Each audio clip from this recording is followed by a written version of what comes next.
Hello， 大家好，欢迎各位回到你宝贝的指甲频道。今天呢，我们又回到了经营管理系列，来谈一下，如果遇到了经济不景气，生意快要倒了，好像在赔钱了，那该怎么办？所谓人在江湖走，怎能不中标？像我们这种爱创业的人，遇到最大的问题其实就是倒闭，因为10个创业9个倒，所以学会创业之前要先学会倒闭。好了，那遇到经营有困难的时候呢，最重要的8个字。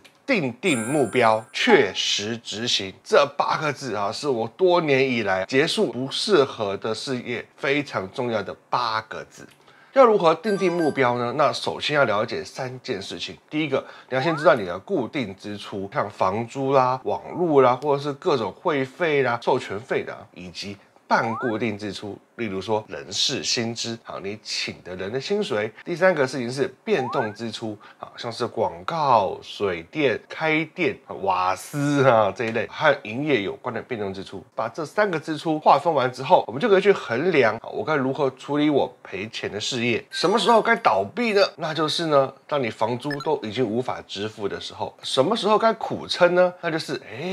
其实我做一下人事调整，那就可以撑下去的时候。那什么时候低调省钱的经营呢？那就是当我减少不必要的费用就可以过关的时候，那就这么做。下面这个影片呢，会花很多的篇幅来和大家讨论怎么样去衡量上面3个不同的状况。那如果想要知道更多详细的内容，请订阅、按赞、小铃铛之后呢，继续往下看，赶快订阅、按赞啊！在主题开始之前呢，我要介绍一下我自己我从2005年创业至今已经将近10个失败记录，参加过多次经济危机，对这部分我是很在行的所以我通常都叫我自己导店大师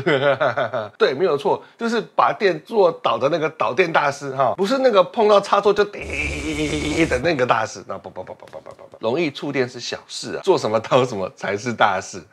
首先我们先提一下，就是天灾人祸它是无可避免的，几年一次是人间常态，经济循环就是这个样，有起有落，这是必然发生的事情。只是呢，我觉得有个很重要的依据是我们自己心中要知道的，那就是景气不好撑不住，那就是该结束的投资了。我们来区分一下，什么时候是可以低调经营的呢？那就是当你可以减少开支就打平的创业，那就是可以低调经营的。哪些开支是可以被砍掉的呢？例如说，第一大类宣传、广告、布置、传单这一类是可以被砍掉的，尤其是宣传费有时候占很高的比例。第二个事情是日常经营的杂项费用，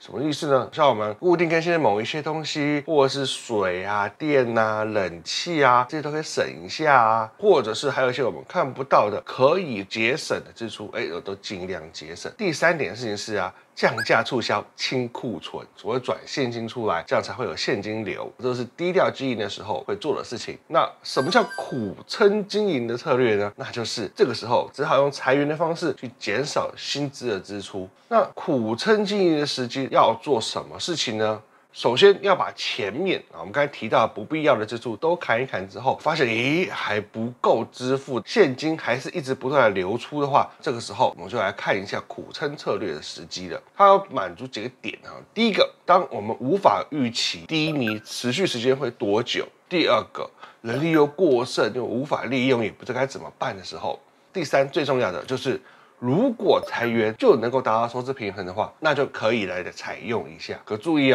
是裁员之后可以达到收支平衡如果裁员之后也不行的话，那就不是这个策略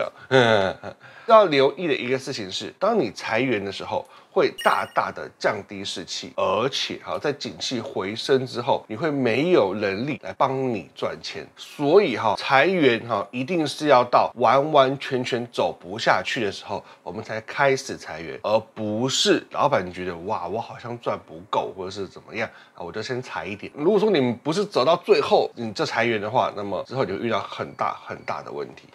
什么是结束营业的时机？要满足什么程度下就结束它？第一个当然是先减少支出，降低费用，再来呢是削减不必要的人力，多余的人力人也砍了。这个时候账算发现，哇，租金本身还不够支付，那这个时候只能选择倒闭一途。很多人会舍不得倒闭，可是我要奉劝大家，在景气低迷的时候哈，无止境的消耗还不如止血疗伤，把你的钱、把你的精力留着下一次再冲。当然啦，有些人会说，我觉得我的投资项目很好，那怎么办？如果说你想找人入资哈，找人来投资你，那勉强可行。可是哈，无论如何都不要用借钱的方式来延续不赚钱的事业。注意哦，无论如何都不要借钱去延续你不赚钱的事业，否则你事业倒了之后呢，你身上反而堆了一屁股债，更难在日后东山再起，也无法在景气好的时候再投资个什么项目，然后把这钱赚回来，这都要特别注意。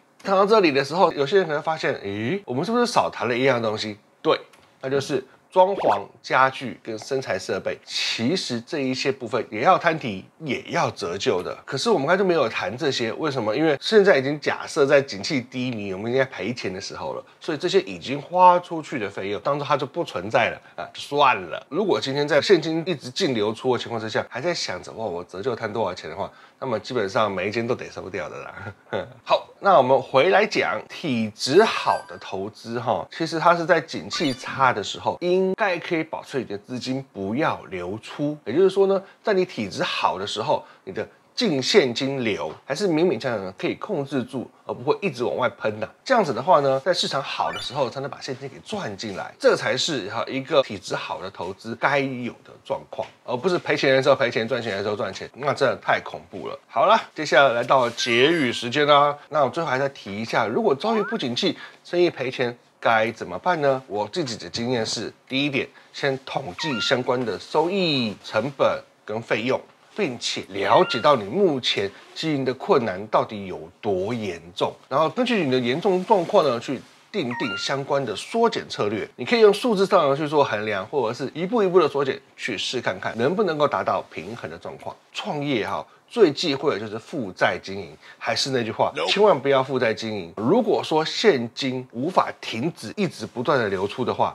那么就是要设立停损点的时候。因为如果说你的事业会让你产生负债的话，那么等到景气好的时候，就无法跟上景气好的那一波，你手上就没有多余的钱去跟上景气好的那一波，把你赔掉的钱或把你没赚到的钱给赚回来。这真的是很重要的事情。不要负债经营，所谓留得青山在，不怕没柴烧，千万不要把你的山都烧光了，那就好笑啦。OK， 那么今天我们的讲解就到这边，感谢各位陪我陪到这么后面。如果说觉得这个影片讲的还不错的话，麻烦大家订阅、按赞，还有分享这个影片给你身边喜欢创业也想要创业的朋友哦。谢谢各位的观赏喽，大家拜拜。